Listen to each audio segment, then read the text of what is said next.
This happened many years ago, when I was 15. I lived in a small Midwestern town that had very little crime, and I always felt safe, even at night. I lived just a few blocks from downtown, and would often walk around my bike there to pick up a soda, some candy, or, on this particular evening, a pack of cigarettes. I know, I was way too young to be smoking, but there it is. So, I get my cigs and start walking back home. This time it is starting to get dark out, but that doesn't bother me. That is until I pass a cross street, and a guy steps out from the shadows and starts following me. Even then, I wasn't scared, just to where he was walking behind me and getting closer. I sped up a little bit, and so did he. Pretty soon, this guy is like 3 or 4 steps behind me, and he asks me for a cigarette. Being a dumb kid who was raised to be polite, I give him one. Then he asks me for a light, and I give him that, too. Then I rapidly start walking away, because this guy is starting to give me the creeps. He had long, greasy hair, and the way he looked at me made me feel very uncomfortable. It was like he was looking at his dinner plate and deciding what to eat first. So, I'm skedaddling up the street, which is now going up a big hill, when I hear the guy's footsteps starting to run towards me. I was already slightly out of breath from fast walking up this hill, and I know I'll never be able to outrun this guy, so I just keep on walking and hope the guy will jog right past me. Next thing I know, the guy has grabbed me from behind with one arm around my waist, pinning both arms to my sides, and the other around my neck. At this point, I wasn't even scared. I was mad. Like, how dare him, you know? I realize that we are on a residential street, so I tell the guy that I'm going to start screaming my head off while I begin stomping on his feet as hard as I can. He hesitates for a moment, then lets me go and jogs further up the hill, disappearing behind a bush at the top of the hill. I cross the street to walk on the opposite side of the bushes he went behind and keep my eyes locked on those bushes all the way down the block. By now I am only another block from home, and I break into a sprint and dash home. Of course, I never told my parents about what happened because I was afraid of getting in trouble for smoking and that they wouldn't believe me. Turns out that several weeks later, this guy grabbed another girl and beat and assaulted her. I didn't find this out until years later when I saw his picture in the paper for being on trial for his crimes. I think it was his first attempt, and he got scared when I fought back. I'm so thankful that it was the fight response that kicked in for me that night, and not the freeze response. I was a very, very lucky kid. I didn't even realize how messed up this was at the time, but looking back, I feel kind of lucky. I haven't really had many encounters like this in my life. I'm a chubby male, so creepers tend to leave me alone. When I was 19, I lived in Kentucky pretty far from my northern Michigan hometown. It was this little town called Pikeville where there was very little crime. I actually kind of miss it and want to go back, but I digress. My family came down to visit me for my birthday that year, and we agreed to meet up at the Hardys in town the morning after they got into town. I got there a lot earlier than them, me being the type to show up 15 minutes early, and them being the types who show up way late. As I was standing outside waiting, this guy walked up to me. If you've ever lived in a place like this, you know everyone is super friendly, so it didn't strike me as odd when he started talking to me. During our conversation, all kinds of alarm bells should have been going off. Like after he found out I went to the college, he said he saw me at a party. This is impossible, as I never once went to a party. When he found out I'm a gamer nerd, he started talking about playing D&D all the time. He kept taking sips out of some sort of alcohol bottle. Mind you, it's like 10 a.m. at this point and kept offering me some. There were a few other things like this. He started talking about how he lost all of his friends because he got into drugs, and I felt a little bit bad for him. He asked me if I wanted to walk around for a bit, and since I knew my family wouldn't be there for a while, I went. Guy had been talking about how he lost all of his friends due to drugs, and I felt bad for him. That coupled with the fact that I hadn't had any encounters like this, and the lack of crime kind of disarmed that warning part of my brain. We talked and talked for a little while, maybe 10 minutes, before I realized we were in a shady-looking part of town. I had never even realized there were shady parts of this small town, but here we were. We stopped in front of a house that looked long abandoned with this dark, narrow, sketchy alley next to it. He starts talking about how he knows 2 girls that live here and like a party and whatnot. He tells me about how DTF they are and asks if I want to meet them. It was at this point that my common sense finally kicked in. I'm in a shitty part of town with a sketchy guy I don't know, who is just talking about doing hard drugs, and no one knows I'm here now. He wants me to go into an obviously abandoned house under the guise of meeting some ladies. I obviously declined his offer and immediately said I needed to get back as my family was probably waiting. He seemed a little upset about this, and then asked if I could help him move a pool table into his van, which was conveniently parked down the alley. I declined this as well. This is when he began to reach into his jacket pocket. Since those bells started going off, I realized just how much this guy looked like he might stab me. And this terrified me. At this moment, my stepmom did the only kind thing she ever did for me. She called to see where I was. I took this as an opportunity to hastily exit. The creep followed me for 3 blocks. I don't know what exactly this guy wanted, but it was probably just to rob me. Still, that area has a good amount of disappearances and is one of the worst areas in the country for human trafficking. I don't know what would have happened had I agreed to help, but I can't help but think of that one scene from Silence of the Lambs where Bill lures a victim into his van. I hope he got the help he needed and is doing better. But I also hope just as much that I never have the misfortune of running into him again. Music? I grew up in a small town where you wouldn't necessarily know everybody, but you are familiar with people in town. This story happened when I was maybe 15 to 16 years old, so about 15 years ago. I was on my way to practice one Saturday morning when I noticed an older man on the corner ahead staring at me. Being me, I smile and wave at the guy as I pass. Back then, I smiled at everybody, then stopped at that same corner, waiting to cross. The guy comes right up behind me, and I vaguely remember smelling him and feeling him breathing on my neck. I'm a bit worried, but brush it off as being overreactionary. Light changes and I carry on. And this guy speeds up walking behind me, mumbling something to get my attention. I must have looked terrified because a woman begins to walk next to me, asking if I know the guy. I tell her that I don't, and she stays in pace with me and has me go to the local grocery store we were passing in front of with her. We get to the store, and the lady immediately grabs an employee at the register for help. At this point, I'm shaking in fear, trying to hide behind people, standing by the register.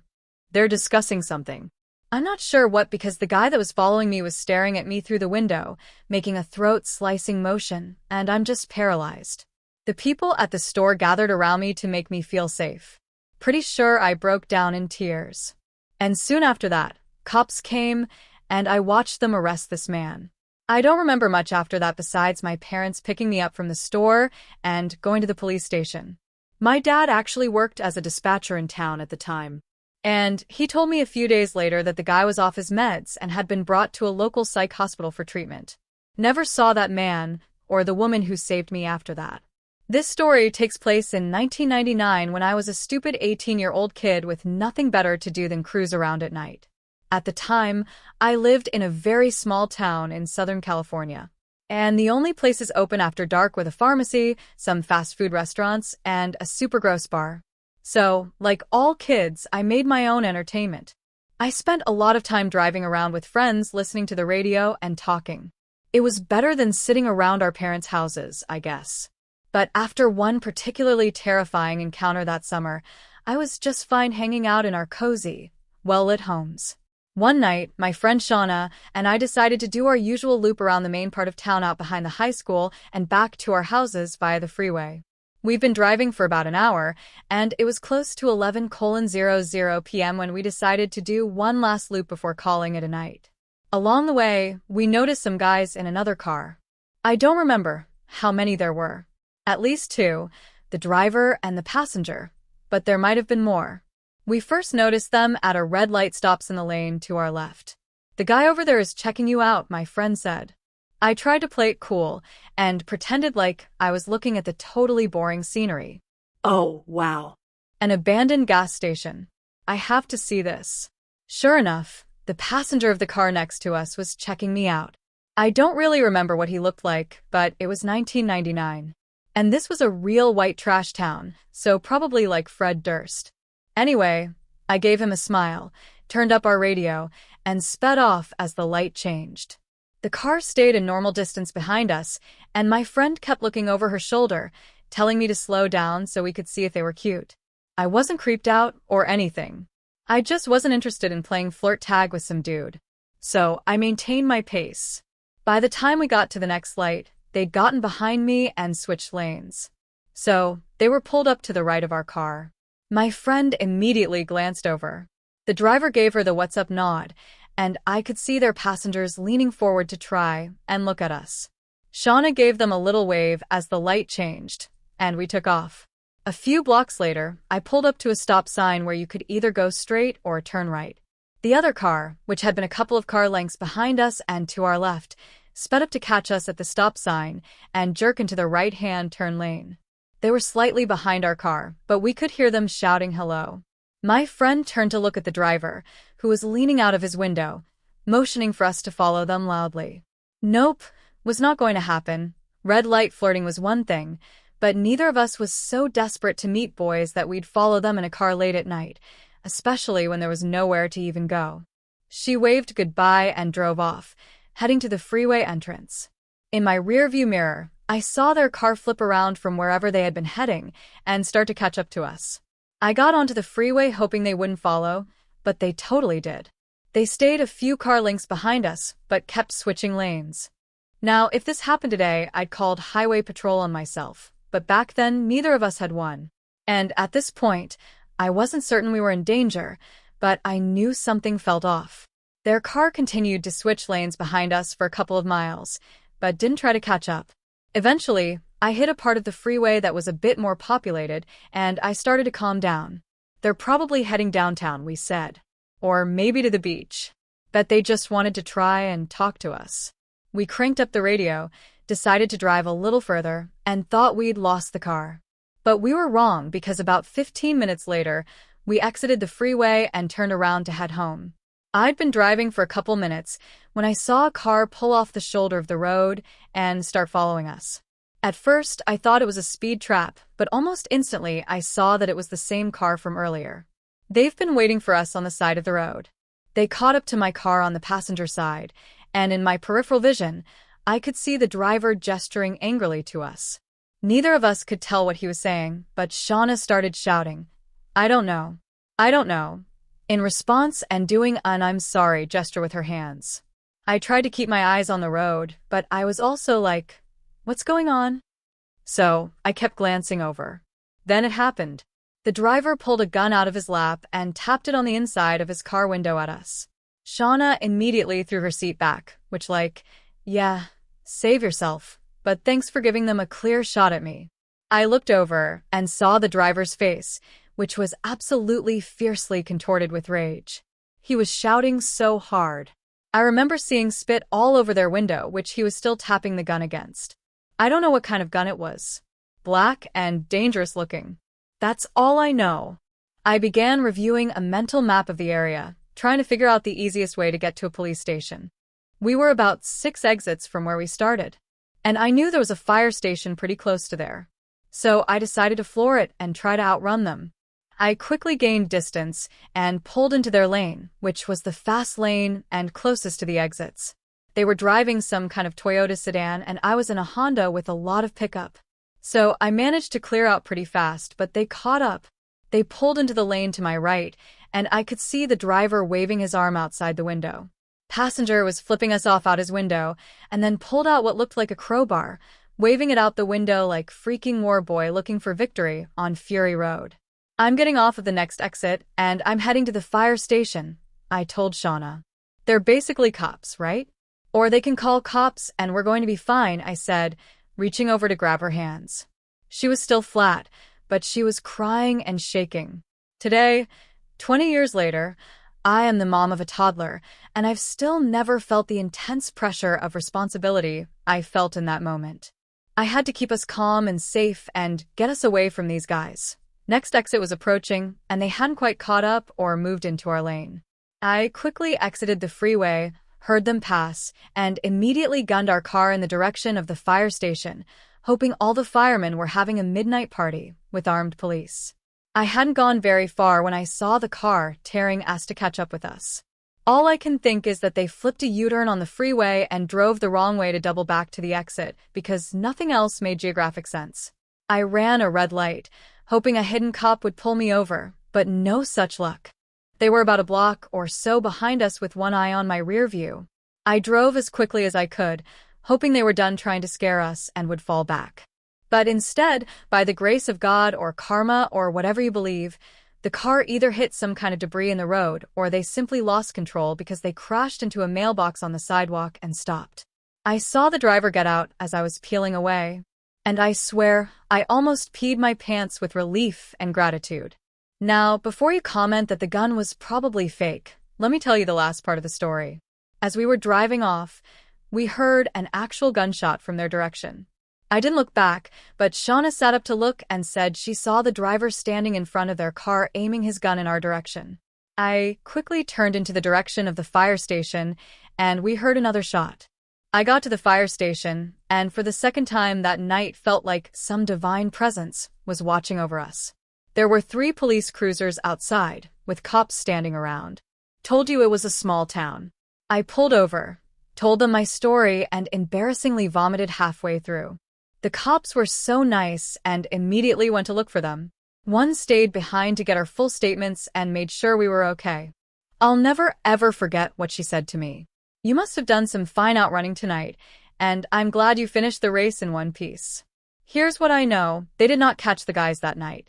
And if they ever did, I never found out about it. They were driving a stolen car with stolen plates. We gave our statements, and I kept my eye on the news for the next few months, but I never saw or heard about any similar reports. 20 years later, Sean and I are still friends and often reminisce about that night. Neither of us have any theories about what their intent was, but I know it wasn't good. I grew up in a small town, the type where people don't really lock their doors. At least they didn't used to. When I was about 14, I got a call to babysit for one of my regulars who had 3 daughters. It was December, so a lot of Christmas work parties were going on. I arrived, and we went over the usual rules. She mentioned the TV upstairs was out, so once I put the girls to bed, I should just head down there to watch TV. And so after playing with the girls for a while, I sent them off to bed and headed downstairs. I spent a few hours channel surfing. It was about 1:30 a.m. I remember grabbing the phone, though I can't remember who I was calling, maybe my mom or my sister, to let them know I would be really late, but I heard the door open upstairs, which sort of surprised me. The mom enjoyed the nights I babysat as she knew I was a night owl who could be there super late, like 3 o'clock in the morning, provided she held the cab for me. It was a really small town, but I live on the other side of it. As I headed upstairs, I heard someone stumble. So I picked up my pace to make sure she was okay, only to find 3 people I had never seen before. There was a clearly drunk woman lying in the doorway and 2 guys. The guys looked as surprised to see me as I was them. I asked why they were there. The girl had slurred out that they were there for the party. I was confused and asked if they knew Helen, the mother. One of the guys looked me up and down, and I began getting even more uncomfortable at the whole situation, and he asked if I was here alone. I remember not wanting to answer because all I could think of was the fact there were 3 little girls sleeping in the house. I decided instead of answering him, I would simply state that there was no party here and that they needed to leave. The girl admitted that she was here for the party. The guy who had asked me the question took a step forward. I demanded this time that they leave, and we all heard the sound of a phone button being pushed. I had forgotten it was even in my hand, but it seemed to be enough to startle the guy who thought I pushed it on purpose. The guy quickly told the other guy that they were leaving and helped the woman up. As soon as they were outside, I slammed the door and locked it and quickly ran to the front window and watched them. They continued up the block, so it wasn't merely messing up the house numbers for them. The mom returned home 2 hours later and was confused why the door was locked. She was way too drunk, so I just told her it made me feel safe. I feel stupid for not telling someone, but they didn't really do anything.